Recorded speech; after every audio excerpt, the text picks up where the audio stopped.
साथियों, मैं हूं सपना मिस और स्वागत करती हूं आपके अपने चैनल फिजिक्स पढ़ना पे। आज का जो हम लोग का क्लास है इसमें हम लोग पढ़ने वाले हैं आपकी किताब गोधुली का काव्य खंड का चैप्टर नंबर 1 से लेके 6 तक का VVI ऑब्जेक्टिव क्वेश्चन। ठीक है, क्या पढ़ने वाले हैं जी? आपके किताब गोधुली का काव्य खंड का। ठीक है, ध्यान देना है यहाँ पे, काव्य खंड का है ना, चैप्टर नंबर 1 से लेके 6 तक का VVI ऑब्जेक्टिव क्वेश्चन हम लोग देखने वाले हैं, है ना। तो चलिए बिना देर किए इस क्लास को हम लोग आगे की ओर बढ़ाते हैं, क्योंकि हम लोग शुभ काम में बिल्कुल भी देरी नहीं करते हैं, है ना। ठीक है ना। तो यहाँ पे देखिए आप लोग का पहला क्वेश्चन दे दिया गया है। आइए हम लोग पहला क्वेश्चन पढ़ते हैं, उसके बाद हम लोग इसका उत्तर समझते हैं। ठीक है, तो देखिए पहला क्वेश्चन लिखा है, जो नर दुख में दुख नहीं माने किस लेखक की कृति है ना। यहाँ पे लेखक नहीं होगा, कवि होगा। ठीक है ना, थोड़ा सा टाइपिंग मिस्टेक हो गया है ना, क्योंकि हम लोग काव्य खंड पढ़ रहे हैं ना, इसमें लेखक नहीं है, कवि जी हैं। ठीक है ना। तो पूछा गया है क्वेश्चन कि जो नर दुख में दुख नहीं माने किस कवि की कृति है। ठीक है, ऑप्शन दिया गया है कबीर दास, है ना। क्या क्या दिया गया है ऑप्शन? कबीर दास की, गुरु नानक की, कालिदास की या फिर सूरदास की। आखिरकार इन चारों में से ऐसे कौन से कवि हैं जिन्होंने ये पंक्ति कहा है कि जो नर दुख में दुख नहीं माने। ठीक है ना, जो नर दुख में दुख नहीं माने। तो देखिए ये जो पंक्ति है ना, ये पंक्ति गुरु नानक जी की है। किन की है जी? गुरु नानक जी की है। ठीक है, यानी कि एग्जामिनर भैया आप लोग से पूछ दे, है ना, पूछ दे कि जो नर दुख में दुख नहीं माने ये पंक्ति किस कवि की है, तो बताना है कि देखिए एग्जामिनर भैया, है ना, देखिए एग्जामिनर भैया, हम लोग जानते हैं, ठीक है, ये जो पंक्ति है ना गुरु नानक जी की है। ठीक है ना, किन की है जी? गुरु नानक जी की है। अगला दिया है गुरु नानक का जन्म कहाँ हुआ। ठीक है ना, इनका जो जन्म है ना, जन्म स्थान वो कहाँ है, ये पूछा गया है। अयोध्या उत्तर प्रदेश। ठीक है, क्या क्या है ऑप्शन में? अयोध्या उत्तर प्रदेश, दुर्ग मध्य प्रदेश, अमृतसर पंजाब या फिर तलवंडी लाहौर। आप लोगों को कुछ याद आ रहा है तलवंडी लाहौर से कि गुरु नानक जी का जो जन्म है ना यहीं हुआ। कहाँ हुआ जी?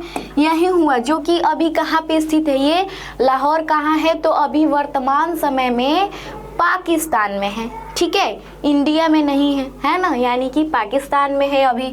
ठीक है, वर्तमान समय में, यानी कि इनका जन्म कहाँ हुआ? तलवंडी लाहौर में हुआ। किनका जन्म? तो गुरु नानक जी का जन्म। ठीक है, किनका जन्म जी? तो गुरु नानक जी का, है ना। गुरु नानक के पिताजी का नाम क्या था? ठीक है, जो गुरु नानक जी थे आखिरकार इनके पिताजी का क्या नाम था? फादर जी का क्या नाम था? किनके पिताजी का नाम पूछा है? तो गुरु नानक जी के पिताजी का नाम पूछा है। तो देखिए इनके पिताजी का नाम कालूचंद खत्री था। ठीक है, क्या था जी? कालूचंद खत्री। किनके पिताजी का नाम? तो गुरु नानक जी के पिताजी का नाम, है ना। ठीक है, अगला दिया है गुरु नानक की माता जी का नाम क्या था। अभी पूछा पिताजी का नाम और अभी किसका पूछ रहा है जी? इनकी माता जी का नाम। इनकी माता जी का क्या नाम था? किनकी माता जी का नाम? तो गुरु नानक जी के माता जी का नाम। तो देखिए इनकी माता जी का नाम तृप्ता था। क्या था जी? तृप्ता था। और सुलक्षणी नाम था इनकी पत्नी का। ठीक है, पूछ दे एग्जाम में कि सुलक्षणी किसका नाम था? तो पत्नी का नाम था, और तृप्ता तो गुरु नानक जी के माता जी का नाम था। ठीक है, समझ गए? यदि समझ में आ रहा है तो कमेंट में यस, और नहीं आ रहा है तो कमेंट में नो लिखना है। ये तो आप लोग को याद है ना, हाँ, इतना तो याद ही होगा आप लोग को। ठीक है ना।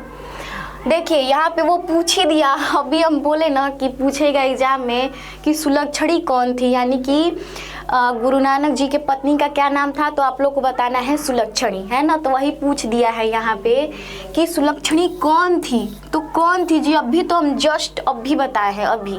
तो इनकी पत्नी थी। किनकी पत्नी जी? तो गुरु नानक की, है ना, गुरु नानक की पत्नी थी। कौन? तो सुलक्षणी जी। और इनकी माता जी का क्या नाम था? तो इनकी माता जी का नाम था तृप्ता। और इनके पिताजी का क्या नाम था? तो कालूचंद खत्री। ठीक है। गुरु नानक के जन्म स्थान को क्या कहते हैं, है ना? जो गुरु नानक का जन्म स्थान है उसको किसी नाम से जाना जाता है। ठीक है, उसको आखिरकार क्या कहते हैं, किस नाम से जाना जाता है ना? किस नाम से? तो देखिए, नानकाना साहब, है ना, नानकाना साहब नाम से ही गुरु नानक जी के जन्म स्थान को जाना जाता है। समझ में आ रहा है?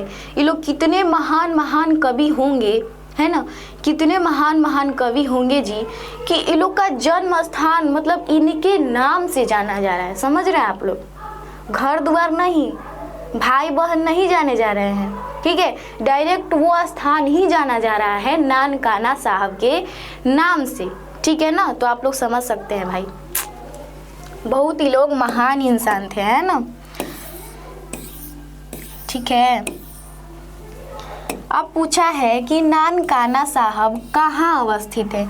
अभी हम लोग जाने कि इनका जन्म स्थान जो है नानकाना साहब के नाम से प्रचलित है, जाना जाता है। ठीक है, लेकिन जो नानकाना साहब है वो आखिरकार है कहाँ जी, है ना, है कहाँ आखिर? जैसे हम लोग बिहार में रहते हैं, पर बिहार के कौन से जिले में रहते हैं, ठीक है, कौन से गांव में रहते हैं हम लोग, ये है ना?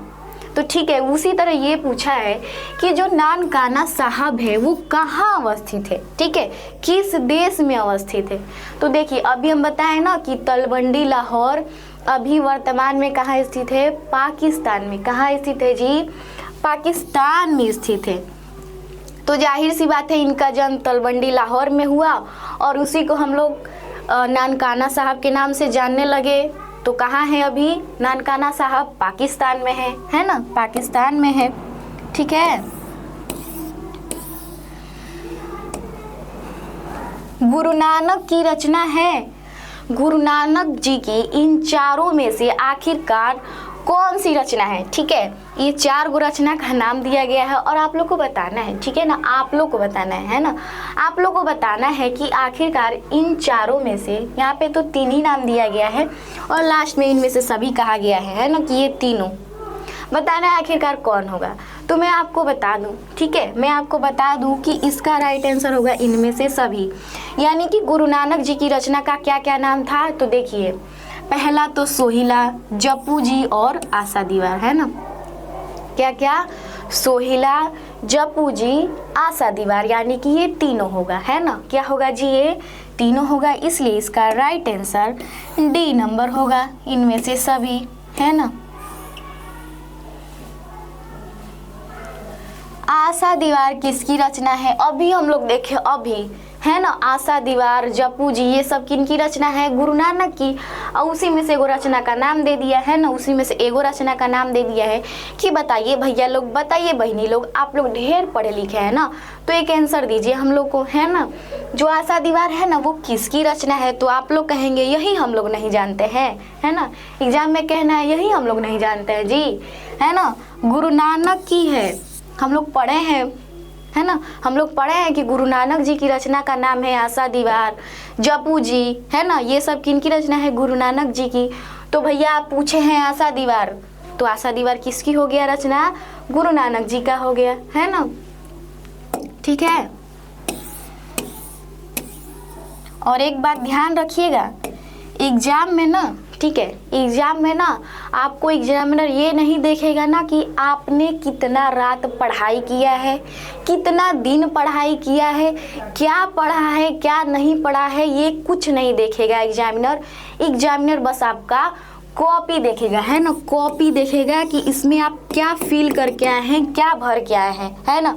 एग्जामिनर सिर्फ ये देखेगा, आपको ये नहीं देखेगा कि आप कितनी रातें काली किए हैं, कितना दिन पढ़े हैं, क्या नहीं पढ़े हैं, कितना मेहनत से पढ़े हैं, बस आपका कॉपी देखेगा, है ना।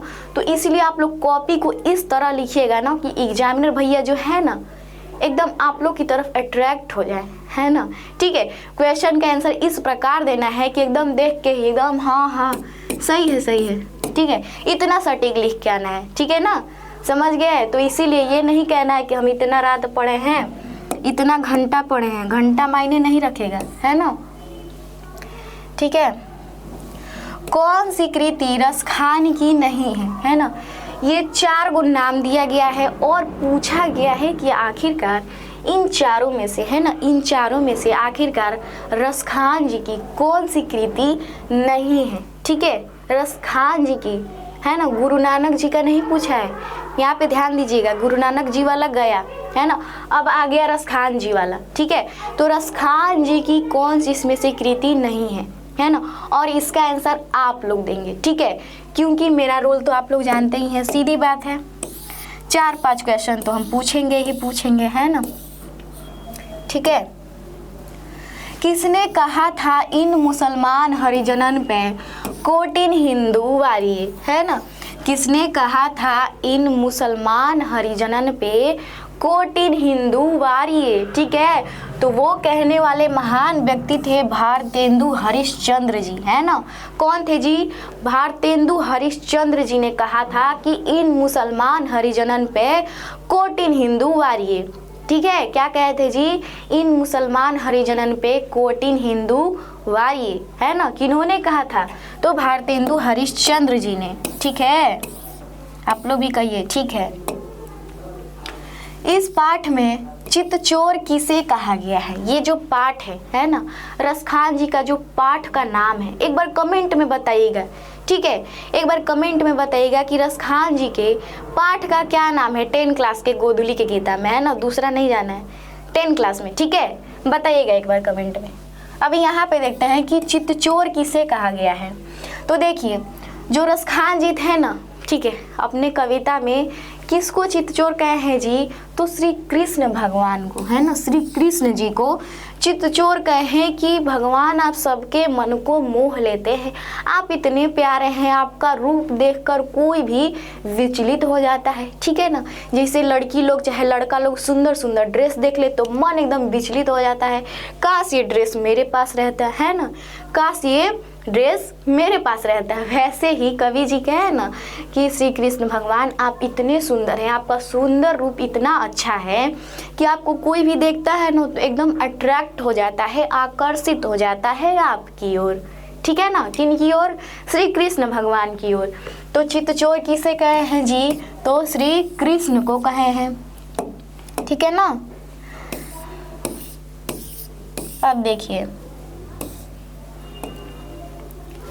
माली मालिन कौन सा समास है ना। ये व्याकरण वाला थोड़ा सा क्वेश्चन आ गया है कि माली मालिन कौन सा समास है। ठीक है, ये आपके पाठ में है कि राधा जी को क्या कहा गया है? मालिन कहा गया है, और श्री कृष्ण भगवान को, हमारे प्यारे भगवान जी को माली कहा गया है। तो वही पूछा है कि आप लोग इतना तो जान गए कि माली कहते हैं श्री कृष्ण भगवान को और मालिन कहते हैं राधा जी को, पर क्या आप लोग को ये पता है कि माली और मालिन कौन सा समास है? तो आप लोग कहेंगे जी बिल्कुल पता है ना, द्वंद्व समास है ना। कौन सा समास है जी? द्वंद्व समास है। कौन? तो माली और मालिन, क्योंकि बीच में क्या है यहाँ पे, ऐसा दिख रहा है ना, ये है। ठीक है, भाई बहन भी द्वंद्व समास है ना, माता पिता भी द्वंद्व समास है, इतना तो आप लोग पढ़े ही होंगे। ठीक है, इन मुसलमान हरिजनन पे कोटिन हिंदू वारिये, यह किस कवि के लिए कहा गया है ना। उस टाइम पूछा था क्वेश्चन कि इन मुसलमान हरिजनन पे कोटिन हिंदू वारिये किसने कहा? तो हम लोग बताए कि भारतेंदु हरिश्चंद्र जी ने। ठीक है, अब यहाँ पे पूछा है इन मुसलमान हरिजनन पे कोटिन हिंदू वारिये, ये जो शब्द है किसके लिए प्रयोग किया गया है ना। यहाँ पे कुछ और दिया है किसके लिए प्रयोग किया गया। ठीक है, तो देखिए, ये जो वर्ड है, पंक्ति है, हम लोग कह सकते हैं। ठीक है, ये किन के लिए प्रयोग किया गया? तो रसखान जी के लिए, है ना, रसखान जी के लिए भारतेंदु हरिश्चंद्र जी ने कहा कि इन मुसलमान हरिजनन पे कोटिन हिंदू वारिये। ठीक है, ये पंक्ति तो हमको याद भी हो गया है ना, हमको याद हो गया, लेकिन मेरे याद करने से कुछ नहीं होगा, आप लोग को याद करना पड़ेगा, है ना। रसखान का रचना काल था, ठीक है, पूछा है कि रसखान जी का रचना काल क्या था, ठीक है ना। तो देखिए इनका रचना काल था जहांगीर का राज्यकाल, है ना। ये जहांगीर के राज्यकाल के समय के थे, ठीक है। किनके राज्यकाल के समय के थे? तो जहांगीर के, है ना, ठीक है। सुजान रसखान के रचनाकार हैं, ठीक है। क्या पूछा है जी? सुजान रसखान के, है ना। सुजान रसखान के रचनाकार कौन है?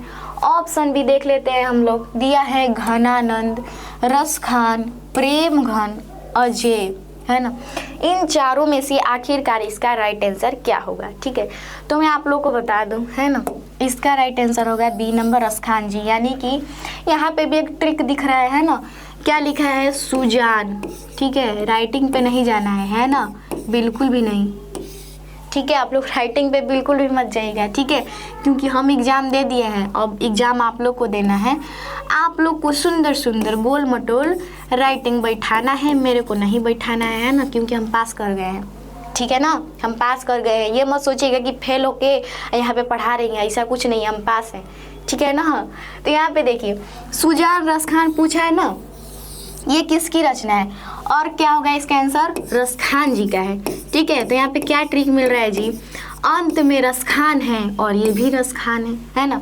यानी कि सुजान रसखान पूछ दे तो क्या बताना है? रसखान जी ही है ना। जिसके अंत में रसखान लगा हो तो ये रसखान जी का ही रचना है। इतना हम लोग समझ गए ना, है, इतना तो हम लोग समझ ही गए, ठीक है।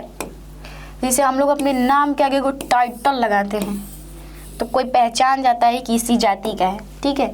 तो वैसे ही सुजान रसखान है तो रसखान जी का है ये, ठीक है ना। रसखान ने अपनी रचना में माली मालिन किन्हें कहा है? अभी हम बताए ना कुछ देर पहले कि हम लोग जानते हैं कि माली कहते हैं श्री कृष्ण भगवान को और मालिन कहते हैं श्री राधा जी को, है ना, ठीक है। तो यहाँ पे कहीं आप लोग को दिख रहा है, हट जाते हैं एक बार, है ना, इन चारों में से आप लोगों को कहीं दिख रहा है श्री कृष्ण और राधा, तो आप लोग कहेंगे बिल्कुल, हम लोग अंधे थोड़ी ना है, हम लोग अंधे थोड़ी ना है जी कि हम लोग को नहीं दिखेगा, है ना। हम लोग को दिख रहा है ऑप्शन नंबर डी में, ठीक है, ऑप्शन नंबर डी में हम लोग को दिख रहा है, ठीक है, कि रसखान ने अपनी रचना में मालिन और मालिन किन्हें कहा है, ठीक है। माली और मालिन किन्हें कहा है? तो श्री कृष्ण एवं राधा जी को, ठीक है ना। किनको जी? राधा जी को, है ना।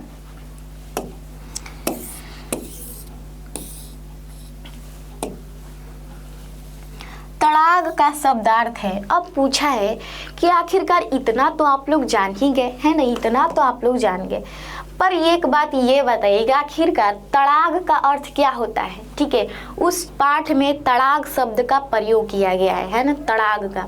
तो आखिरकार तड़ाग का मतलब क्या होता है ना, आप लोग तो पढ़े हैं, बताइए।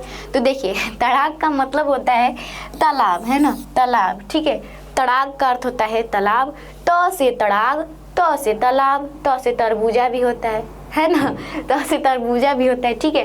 तो यहाँ पे एक ट्रिक बैठा लेना है, त से तड़ाग और त से तालाब। यहाँ पे आ की मात्रा हो गया है ना, यहाँ पे आ की मात्रा नहीं है, खैर कोई बात नहीं, हम लोग उतना चल बन जाता है हम लोग का, है ना, ठीक है।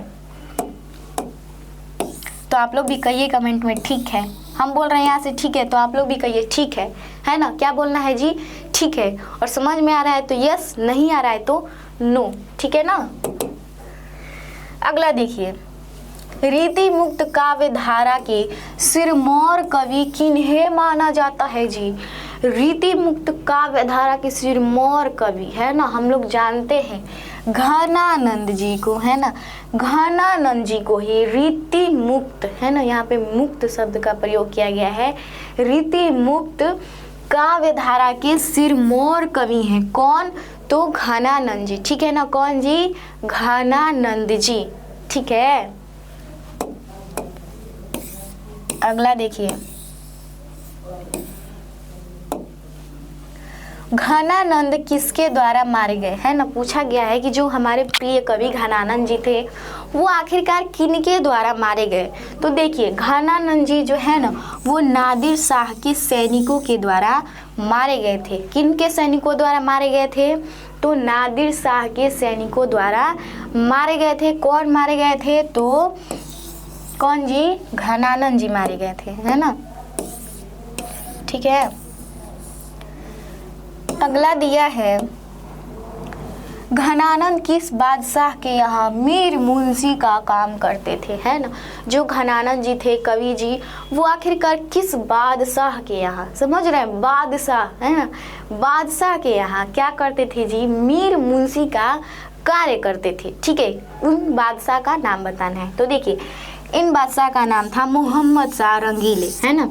मोहम्मद शाह रंगीले के यहाँ, ठीक है, घनानंद जी मीर मुंशी का कार्य करते थे। ठीक है ना। और ये क्वेश्चन कौन पूछेगा? तो आप लोग बताइए कौन पूछेगा जी? एग्जामिनर भैया पूछेंगे, है ना। खैर ऐसे भी लोग पूछ सकते हैं, लेकिन एग्जामिनर भैया खास करके ऐसा क्वेश्चन पूछते हैं और हम लोग इसीलिए पूरा तैयारी के साथ जाएंगे, है ना।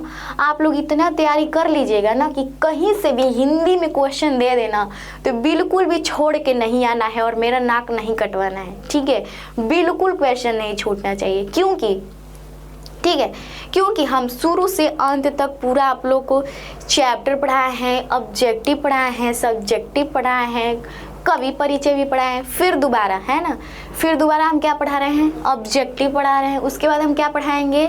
सब्जेक्टिव लिखने का तरीका बताएंगे कि अपने से खुद से हम सब्जेक्टिव कैसे बनाएं। उसके बाद हम क्या बताएंगे? पत्र लेखन बताएंगे। इतना हम बता रहे हैं, है ना, इतना हम बता रहे हैं। तो आप लोगों को क्या करना फर्ज बनता है? तो बिल्कुल भी हिंदी में क्वेश्चन नहीं छूटना चाहिए। ठीक है ना, बिल्कुल क्वेश्चन नहीं छूटना चाहिए, है ना। घनानंद किस नर्तकी को प्रेम करते थे, है ना।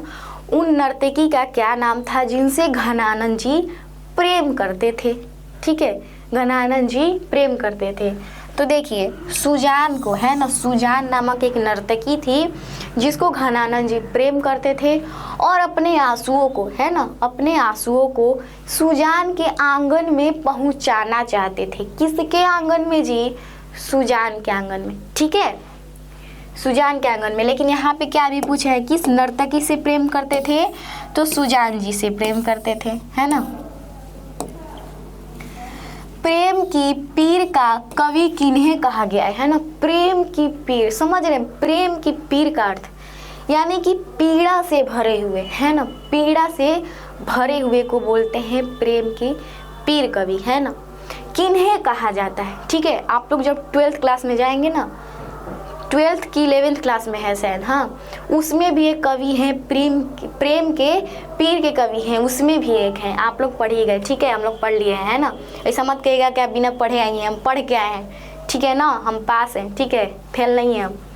तो देखिए पूछा गया है प्रेम की पीर का कवि किन्हें कहा गया है, आखिरकार कौन है जिनके प्रेम में पीड़ा है? कौन है जी? तो देखिए घनानंद जी को, है ना, घनानंद जी को प्रेम के पीर के कवि कहा जाता है। किनको? घनानंद जी को, है ना, क्योंकि ये सुजान नामक नर्तकी से प्रेम करते थे और सुजान दूर हो गई थी तो अपने आंसुओं को कहाँ पहुँचाना चाहते थे? तो सुजान के आंगन में पहुँचाना चाहते थे। ठीक है, सुजान सागर के रचनाकार हैं, है ना। सुजान सागर के रचनाकार कौन है? उस टाइम क्या पूछा था? सुजान रस खान के, तो हम लोग जवाब दिए रस खान जी। यहाँ पे क्या पूछा है? सुजान सागर के, है ना, यहाँ पे सागर वर्ड का प्रयोग किया गया है कि आखिरकार सुजान सागर के कवि जी कौन है? तो देखिए सुजान सागर के हैं घनानंद जी, है ना। इसको हमेशा याद रखिएगा, ठीक है, बिल्कुल याद रखना है ना।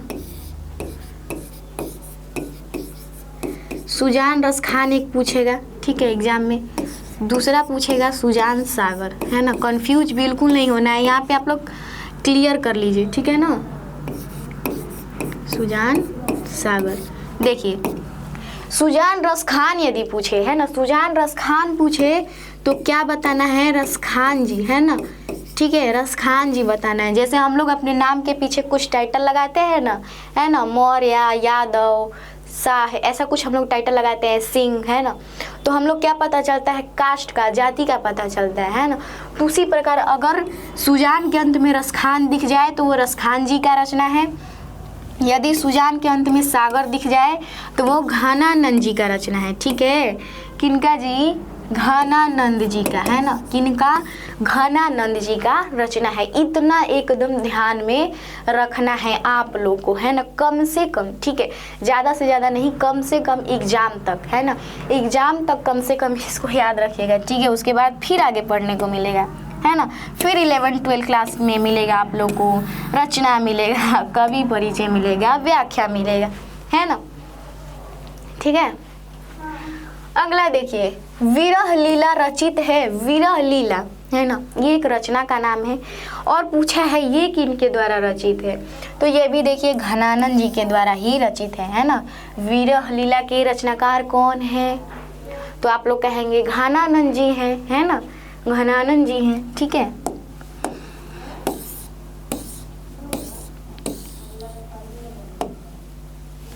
घनानंद अपने आंसुओं को कहाँ पहुँचाना चाहते हैं। पूछा गया है कि जो घनानंद जी है ना, अपने आंसुओं को, ठीक है, अपने छोटे छोटे आंसुओं को कहाँ पहुँचाना चाहते हैं, है ना, कहाँ पहुँचाना चाहते हैं। तो अभी हम बताए हैं सुजान के आंगन में घनानंद जी अपने आंसुओं को पहुँचाना चाहते थे। ठीक है, क्योंकि सुजान क्या थी, एक उनकी प्रेमिका थी, है ना, ठीक है ना, प्रेमिका थी किनकी जी, तो घनानंद जी के, है ना। परहित के लिए देह धारण कौन करता है। पूछा गया है परहित के लिए, दूसरों के लिए, खुद के लिए नहीं, दूसरों के लिए देह धारण कौन करता है। ठीक है, और हम लोग मेहनत किस लिए कर रहे हैं, एक बार कमेंट में जरा बताइएगा। तो आप लोग पढ़ाई किस लिए कर रहे हैं, आप लोग मेहनत किस लिए कर रहे हैं, किसके लिए, कौन है वो इंसान, क्या आप खुद हैं, कि आपके माता पिता हैं, या फिर कोई और है। ठीक है, आप लोग एक बार कमेंट में बताइएगा, है ना।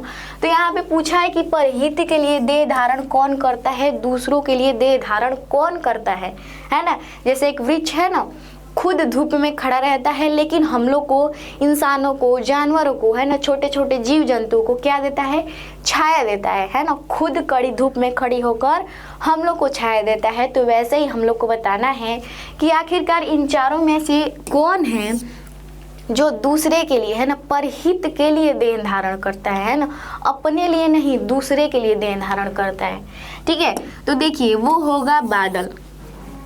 अब बादल नाम के लड़के खुश मत होइएगा ज़्यादा, ठीक है ना, ये वो वाला बादल नाम का लड़का नहीं है ना, बादल जो खुले आसमान में रहता है, ठीक है, बादल हम लोग उसको बोलते हैं, है ना, वो बादल, है ना, दूसरे के लिए देह को धारण करता है, खुद के लिए नहीं करता है, दूसरे के लिए देह धारण करता है ना। ठीक है, कवि ने प्रेम मार्ग को बताया है। जो कवि जी हैं घनानंद जी, आखिरकार प्रेम मार्ग को, प्रेम के रास्ते को, प्रेम के पथ को क्या बताया है, वो कैसा है। ठीक है, कैसा है वो रास्ता, तो देखिए वो रास्ता बहुत ही ज़्यादा सरल एवं निश्चल है ना, बिना किसी स्वार्थ के है, एकदम सरल है, एकदम आसान है, कोई भी उसमें लोभ नहीं है। ठीक है ना, कोई भी उसमें लोभ नहीं है। जो प्रेम का जो मार्ग होता है काफ़ी ज़्यादा सरल और निश्चल होता है। ठीक है ना, ये नहीं कि जिसके पास ज़्यादा पैसा है उसी से प्रेम होगा, ऐसा कुछ नहीं होता है। ठीक है, प्रेम का जो मार्ग होता है ना काफ़ी ज़्यादा अच्छा होता है। ठीक है, कवि जी भी कहे हैं, है ना।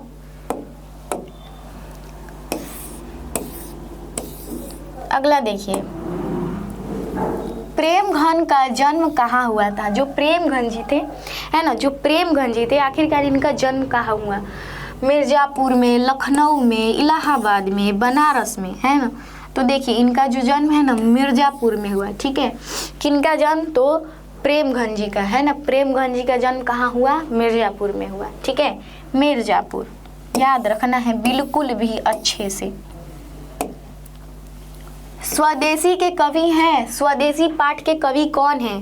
पूछा गया है कि स्वदेशी पाठ के कवि कौन है जी, स्वदेशी पाठ के कवि कौन है इन चारों में से, है ना। स्वदेशी पाठ के कवि कौन है आप लोग को बताना है, ठीक है। हम नहीं बताएंगे, बिल्कुल भी नहीं, बहुत आसान है, कब्बे से हम लोग इन्हीं के बारे में पढ़ रहे हैं, है ना। प्रेमघन ने इनमें से किस मासिक पत्रिका का संपादन किया, है ना। ऐसा कौन सा मासिक पत्रिका है जिसका संपादन प्रेमघन जी किए हैं, दूसरे कवि नहीं, प्रेमघन जी किए हैं। तो देखिए आनंद कादम्बिनी, है ना, कादम्बिनी, इसको न मत पढ़िएगा, हाई जो आप लोगों को ऊपर दिख रहा है ना छोटा सा, है ना, इसको न नहीं पढ़ना है, म पढ़ना है, आधा म, कादम्बिनी, ठीक है, आनंद कादम्बिनी, है ना। तो यानी कि इनकी रचना का क्या नाम था, मासिक पत्रिका का आनंद कादम्बिनी, यानी कि इसका राइट आंसर क्या होगा, तो बी नंबर होगा, ठीक है। किसका राइट आंसर, तो 30 नंबर का राइट आंसर, है ना। प्रेमघन की काव्य कृति है, प्रेमघन की इसमें से काव्य कृति कौन है ना, इसका भी आंसर आप लोग दीजिएगा कि इन चारों में से आखिरकार प्रेमघन की कौन सी काव्य कृति है, ठीक है। कब्बे से तो हम लोग यही पढ़ रहे हैं, है ना। और जाहिर सी बात है हम आज 4-5 क्वेश्चन तो आराम से ही पूछेंगे, क्योंकि मेरा रोज का है ना, जब भी हम ऑब्जेक्टिव पढ़ाएंगे जाहिर सी बात है 5-6 क्वेश्चन, 6-7 क्वेश्चन, 4-5 क्वेश्चन जरूर हम पूछते हैं, है ना। तो आज भी हम पूछेंगे ही।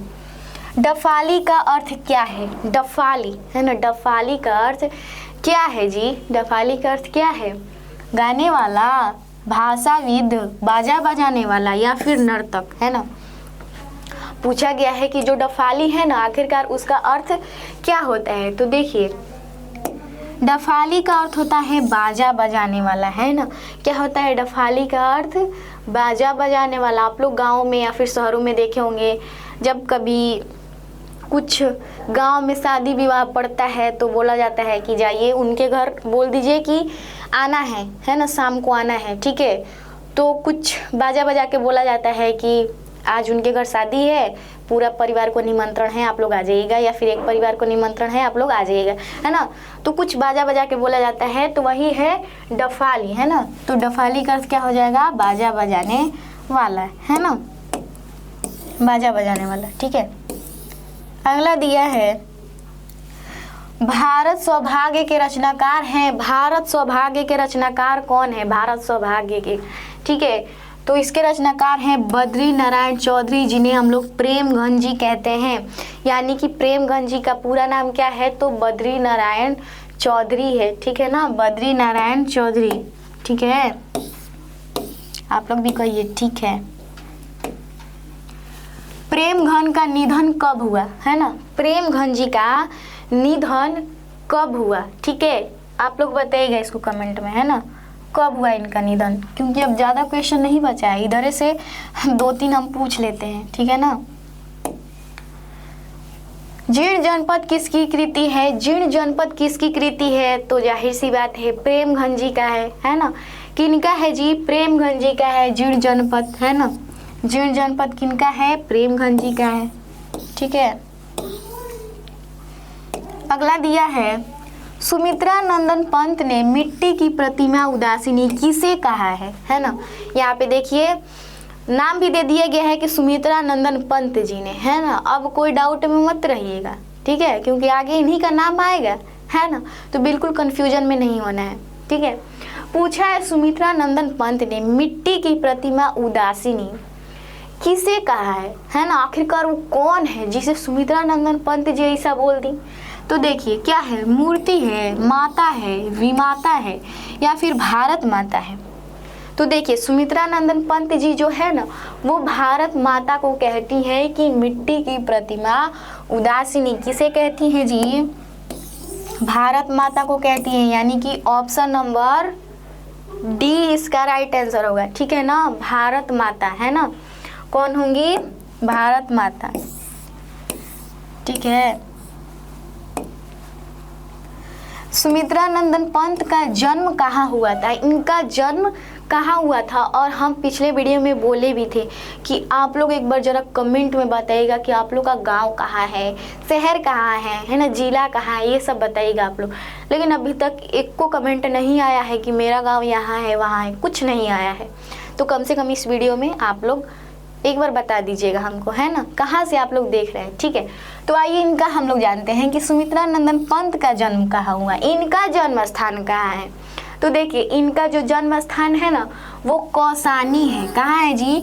कौसानी। ठीक है, कहाँ? कौसानी। किनका जन्म स्थान?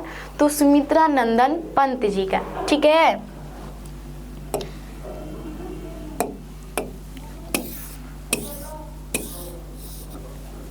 अगला दिया है सुमित्रा नंदन पंत की माता का नाम क्या था। आखिरकार सुमित्रा नंदन पंत जी की माता जी का क्या नाम था? माता जी की क्या नाम था? तो इनकी माता का नाम था सरस्वती देवी, है ना, सरस्वती देवी। किनकी माता जी का नाम? सुमित्रा नंदन पंत जी की माता जी का नाम, है ना। किनकी मम्मी का नाम जी? माता जी का नाम तो सुमित्रा नंदन पंत जी की, है ना। अब पूछा है भारत माता कविता के रचनाकार हैं। आखिरकार भारत माता कविता के रचनाकार कौन है? तो हम अभी बोले हैं कि आगे इन्हीं का नाम आएगा, है ना। तो कौन है जी? सुमित्रा नंदन पंत जी हैं, है ना। भारत माता कविता के रचनाकार कौन है? तो सुमित्रा नंदन पंत जी हैं। ठीक है, आप लोग भी कहिए ठीक है ना। पंत जी ने प्रवासिनी किसे कहा है ना। सुमित्रा नंदन पंत जी ने आखिरकार प्रवासिनी किसे कहा है? कौन है वो जिसे सुमित्रा नंदन पंत जी कहती हैं प्रवासिनी, है ना। तो देखिए सुमित्रा नंदन पंत जी भारत माता को क्या बोली है? प्रवासिनी बोली है। ठीक है, आप लोग जब पाठ पढ़े होंगे ना तो बहुत अच्छा से समझ में आया होगा कि सुमित्रा नंदन पंत जी किन्हें प्रवासिनी कहती है? तो भारत माता को कहती हैं। किन्हें? भारत माता को। ठीक है, अगला देखिए, अगला दिया है कवि पंत जी को किसका हास भी राहु ग्रसित दिखाई पड़ता है ना। जो कवि पंत जी हैं, सुमित्रा नंदन पंत जी है, आखिरकार उनको किसका हंसना, है ना, हास मतलब हंसना भी राहु ग्रसित दिखाई देता है। आखिरकार वो कौन है? ठीक है, तो वो है हमारी भारत माता। ठीक है, भारत माता का उनको हंसना भी, ठीक है ना, हंसना भी क्या दिखाई देता है जी? राहु ग्रसित दिखाई देता है। ठीक है ना। अगला दिया है सुमित्रा नंदन पंत किस युग के कवि हैं? द्विवेदी युग के, भारतेंदु युग के, छायावाद युग के, इनमें से कोई नहीं, इनमें से कोई नहीं। आखिरकार इसका राइट आंसर क्या होगा? ठीक है, और आप लोग कभी से सुमित्रा नंदन पंत जी को क्या समझ रहे हैं? स्त्रीलिंग समझ रहे हैं कि पुल्लिंग समझ रहे हैं? एक बार कमेंट में हमको बताइएगा। ठीक है, क्या समझ रहे हैं आप लोग, है ना। आप लोग को इतना अच्छा से कवि परिचय बताया गया है। ठीक है, इतना अच्छा से कवि परिचय बताया गया है ना। तो आप जरा बताइएगा कि ये कवि जी स्त्रीलिंग है कि पुल्लिंग है ना, क्योंकि इनका नाम है सुमित्रा नंदन पंत। ठीक है, तो एक बार बताइएगा, है ना। हम भी जब शुरू में पढ़े थे ना तो हमको भी बड़ी डाउट हो रहा था, लेकिन आप लोग समझ सकते हैं कवि जी लोग को, इतने महान महान ये लोग व्यक्ति हैं, है ना, कि लोग का रचना हम लोग आज तक पढ़ रहे हैं। मतलब आप लोग समझ सकते हैं, है ना, कि लोग कितना महान कार्य किए हैं कि अभी तक हम लोग इनका रचना जान रहे हैं, इनके बारे में पढ़ रहे हैं ना। तो हम लोग भी कोशिश करें इनके जैसा ही बनने का, कवि जी लोग के जैसा, लेखक जी लोग के जैसा हम लोग बनने का कोशिश करें कि हम लोग का भी जो नाम है इतिहास के पन्नों में लिया जाए, जैसे इन लोग का भी लिया जा रहा है ना। तो बिल्कुल बिल्कुल वैसा मेहनत करना है। ठीक है, अगला दिया है सुमित्रा नंदन पंत किस युग के कवि हैं, है ना। सुमित्रा नंदन पंत किस युग के कवि हैं? द्विवेदी युग के, भारतेंदु युग के, छायावाद युग के, या फिर इनमें से कोई नहीं। ठीक है, तो इसका आंसर आप लोग, है ना, क्योंकि अब ज़्यादा क्वेश्चन नहीं बचा है, बस 8 बचा है ना, तो इसी में से हम पूछ ले रहे हैं।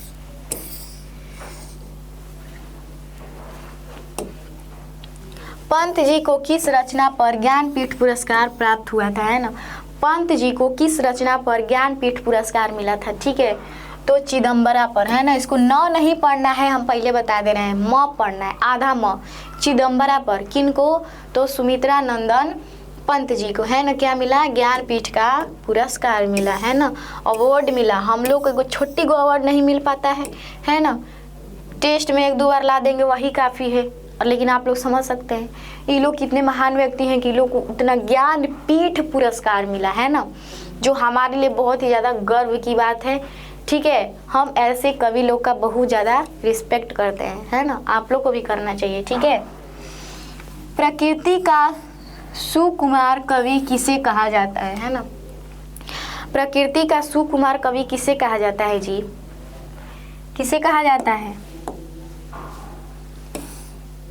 बताइएगा, किसे कहा जाता है, आप लोग बता दीजिएगा इसका आंसर, है ना। उर्वशी किसकी कृति है, उर्वशी, है ना, उर्वशी, ठीक है, लड़की का नाम नहीं है उर्वशी, है ना, ये रचना का नाम है। किसका कृति है जी उर्वशी, उर्वशी किसका कृति है, तो देखिए उर्वशी ना दिनकर जी का कृति है, रामधारी सिंह दिनकर जी का। इनको तो आप लोग याद ही रखे होंगे, बिल्कुल मत भूलिएगा। यानी कि उर्वशी किसकी कृति है, तो रामधारी सिंह दिनकर जी का, जिनका शॉर्ट नाम है दिनकर जी। ठीक है, दिनकर को साहित्य अकादमी पुरस्कार किस कृति पर मिला, क्या पूछा है, दिनकर जी को, है ना, दिनकर जी को साहित्य अकादमी पुरस्कार किस कृति पर मिला, तो देखिए संस्कृति के 4 अध्याय पर, है ना, संस्कृति के 4 अध्याय पर किनको जी, तो रामधारी सिंह दिनकर जी को क्या मिला, तो साहित्य अकादमी पुरस्कार मिला। किनको, रामधारी सिंह दिनकर जी को, और इनका शॉर्ट नाम क्या है, तो दिनकर जी है ना। अगला है, दिनकर ने जनतंत्र का जन्म शीर्षक कविता में दूध मुही शब्द का प्रयोग किसके लिए किया है ना। जो दिनकर जी हैं वो आखिरकार इस कविता में जनतंत्र का जन्म पाठ में आखिरकार दूध मुही, है ना, शब्द का प्रयोग किसके लिए किए हैं, है ना, किसके लिए बोले हैं कि जनता कोई दूध मुही अभी हम बता ही दिए जनता, ठीक है ना, यानी कि जनता के लिए। ठीक है, अब बता रहे हैं हम, देखिए बोले थे कि जनता जो है ना दूध मुही बच्ची नहीं है। ठीक है, दूध मुही बच्ची नहीं है, कोई दूध पीती हुई बच्ची नहीं है कि आप उसे पागल बना देंगे, है ना, कि आप उसे पागल बना देंगे। ठीक है, जनता के पास भी दिमाग है, ठीक है ना। तो किसके लिए बोले हैं जी, तो जनता के लिए बोले हैं, है ना। ठीक है, जनतंत्र का जन्म शीर्षक कविता में कवि ने किसे देवता कहा है ना। ये जो कविता है जनतंत्र का जन्म, आखिरकार कवि जी किसे देवता कहे हैं। ठीक है, किसे देवता कहे हैं, तो देखिए किसान और मजदूर को, है ना, किसान मजदूर को देवता कहे हैं, मेहनत कश लोगों को देवता कहे हैं, है ना। वो कहे हैं कि जो लोग अपने मेहनत के बदौलत, है ना, मेहनत के बदौलत कार्य कर रहे हैं वही असली देवता है। ठीक है, वही क्या है जी, असली देवता है। ठीक है ना, वही मेहनत करके धान गेहूं चावल ये सब उगा रहे हैं तो वही ना असली देवता हुए। ठीक है,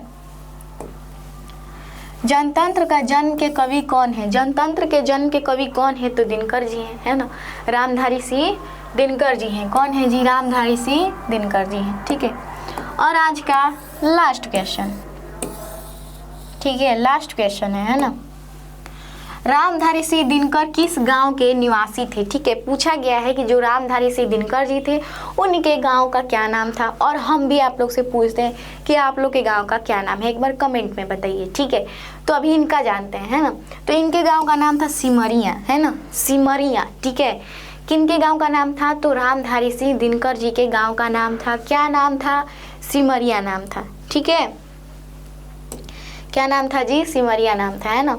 और आज हम लोग, ठीक है, आज हम लोग 50 क्वेश्चन कर लिए हैं। ठीक है, और आप लोग का बस 6 चैप्टर बचा है ना, 7, 8, 9, 10, 11, 12। ठीक है, 6 चैप्टर बचा है, उसका भी ऑब्जेक्टिव अगले क्लास में मिल जाएगा आप लोग को। ठीक है, उसके बाद और भी अच्छे से आप लोग का तैयारी करवाया जाएगा, तो आप लोग भी मन लगा के पढ़ाई करते रहिए। और यदि आज का क्लास समझ में आया होगा तो कमेंट बॉक्स में यस, नहीं आया होगा तो कमेंट बॉक्स में नो लिख के ज़रूर बता दीजिएगा, है ना।